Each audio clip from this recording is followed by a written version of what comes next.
Hey guys, welcome back to the channel. This is side dental vlogs and आज का video बहुत important होगा। आज का वीडियो मैं इस टॉपिक के ऊपर बनाने वाला हूं कि हमारी गम्स की लाइन जो रिसीड हो जाती है। अच्छा, ये वीडियो बनाने के पहले मैं इतना बता दूं कि गम्स जो रिसीड हो जाते हैं हमारे जो फ्रंट दांत में, तो इसके बहुत सारे कारण होते हैं। बहुत सारे कारण नेचुरल होते हैं, बहुत सारे खुद की गलतियों की वजह से भी ये जो गम्स लाइन है रिसीड हो जाती है। तो मैं सारे वो चीजें बताऊंगा जो आपको ध्यान में रखनी है अगर आपको अपने गम्स सही से रखना है और अगर आपने टीथ को सही से रखना है। ठीक है। अब जो कोई भी टूथ होता है, टूथ स्ट्रक्चर्स होते हैं आसपास, टोटल मुंह में हमारे 32 टीथ का सेट है। ठीक है। सब कोई टूथ जो है वो बोन के अंदर, सॉकेट के अंदर फिट होता है। ओके। तो उसको सपोर्ट करता है पेरिडोन्शियम या फिर हमारा जो गम्स होते हैं, उसको हम पेरिडोन्शियम का एक पार्ट होता है वो। अब गम्स को हेल्दी रखना मतलब कि एक बहुत मुश्किल काम नहीं है। इसको आप आराम से बहुत ही अच्छे कंडीशन में रख सकते हैं। तो पहले मैं कारण बता देता हूं, उसके बाद मैं ट्रीटमेंट बताऊंगा। तो नंबर 1 कॉज जो है गम्स की लाइन रिसीड होने का यंग पेशेंट में, वो है पायरिया। अब आप पूछेंगे मेरे को कुछ डायबिटीज नहीं है, कोई बीमारी नहीं है, तो पायरिया मेरे को क्यों हुआ? फर्स्ट कारण होता है इम्प्रॉपर ओरल हाइजीन। अगर आप ठीक से ब्रश नहीं करते हैं, ब्रशिंग करने के टाइम बहुत जोर से ब्रश करते हैं या फिर हार्ड ब्रश यूज करते हैं या फिर 3-4 दिन तक लगातार ब्रश नहीं करते हैं, उसकी वजह से पहले हमारी जो पेरोडोंटल टिश्यूज है, जो हमारी गम्स की लाइनिंग होती है, उसमें इन्फ्लेमेशन आती है। इन्फ्लेमेशन मतलब कि बैक्टीरिया जमना। बैक्टीरिया क्या करता है, हमारे जो गम्स का अटैचमेंट है हमारे टूथ से, उसको हटा देता है। अब टूथ के भी बहुत सारे पार्ट होते हैं, आप लोगों को पता ही होगा। इनामेल होता है, डेंटिन होता है, सीमेंटम होता है। मेन गम्स की लाइन है वो सीमेंटो इनामेल जंक्शन के जस्ट 2 mm ऊपर रहती है। तो टूथ का जो कलर होता है वो तो व्हाइटिश होता है, थोड़ा थोड़ा येलो रहता है, लेकिन जो सीमेंटम का कलर होता है वो थोड़ा सा ज्यादा येलो या फिर ब्राउनिश की तरफ रहता है। तो कैसे पहचाने कि हमको जिंजाइवल डिसीशन हो रहे कि नहीं? सबसे पहले अगर आपने माउथ में अगर आप देखें कि आपका जो टूथ का लेंथ बड़ा हो रहा है, तब आपको बिल्कुल इंडिकेटेड हो जाना चाहिए कि मेरा गम्स की लाइन जो है नीचे आ रही है, इसलिए मेरा टूथ बड़ा दिख रहा है। और एक डिमार्केशन आपको नजर आएगा, एक व्हाइटिश जो टूथ है और उसके बीच में नीचे में जो येलोइश एरिया है, वो आपको डिमार्केशन नजर आने लगेगा। मतलब आपका जो गम्स की लाइन है नीचे हो रही है।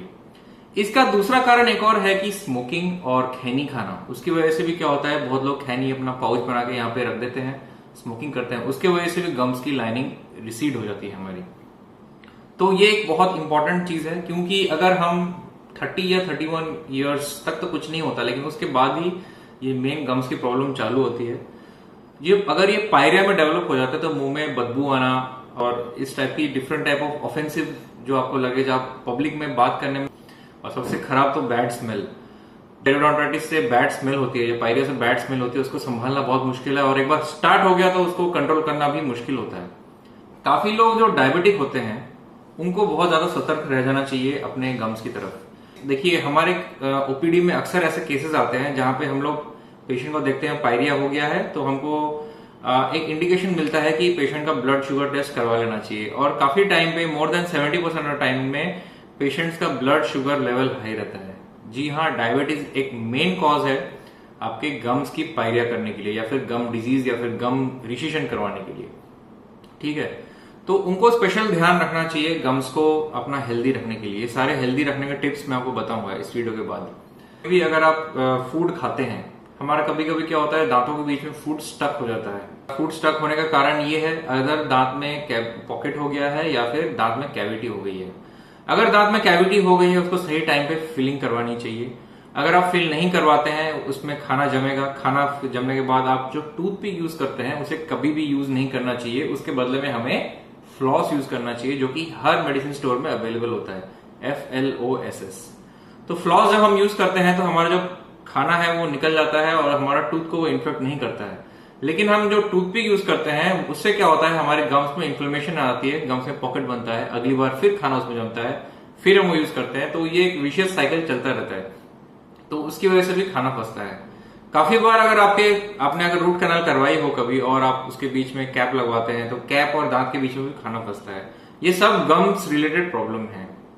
दूसरी टाइप की एक बीमारी होती है जिसका नाम बोलते हैं एग्रेसिव पायरिया या फिर एग्रेसिव पेरियोडोंटाइटिस। उसमें क्या होता है कि आपके दांत बहुत रैपिडली खराब होने लगते हैं, जो गम्स की लाइन है बहुत ज्यादा जल्दी रिसीड होने लगती है और दांत आपके हिलने लगते हैं। तो दांत हिलने तक का इंतजार ही क्यों करना, उसके पहले ही जितनी भी सारी रेमेडीज हैं, अपना जो फूड प्रोडक्ट जो हमें यूज करना है वो मैं सब आपको बताता हूँ। तो नंबर 1 जो फूड प्रोडक्ट है जो हमको अपने डाइट में यूजुअली इंक्रीज करना चाहिए होता है वो विटामिन सी। विटामिन सी जो होता है वो हमारे गम्स की कोलेजन इंटीग्रिटी के लिए बहुत अच्छा होता है, फर्स्ट ऑफ ऑल।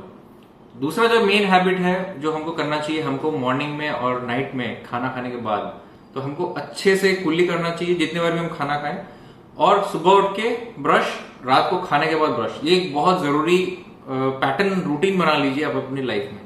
और जो भी ब्रश यूज करें उसको बिल्कुल सॉफ्ट यूज करें, जितना पेंसिल से हम प्रेशर लिखते हैं उतना ही प्रेशर से आप ब्रश करें, तभी इससे आपका गम्स हेल्दी रहेगा।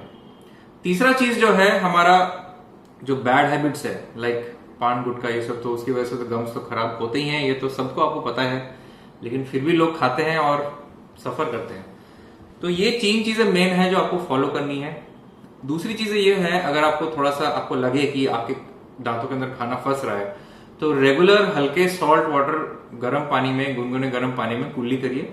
उससे क्या होगा, आपके जो गम्स में जो बैक्टीरिया जमा है, डिफरेंट टाइप ऑफ बैक्टीरिया होता है। अगर मैं आपको डीपली समझाऊं, इसमें येलो कॉम्प्लेक्स, रेड कॉम्प्लेक्स, इस टाइप के बैक्टीरिया होते हैं, एक्टिनोबैसिलस, फॉरफोरोमाइनस जिंजिवाइलिस, ये सब डिफरेंट टाइप ऑफ बैक्टीरिया जो कि हमारे गम डिजीज कराते हैं, जो स्टिक होके रहते हैं हमारे टूथ में, जो हमको दिखते नहीं है लेकिन वो इन्फ्लेमेशन करा के हमारे गम्स को रिसीड करते हैं।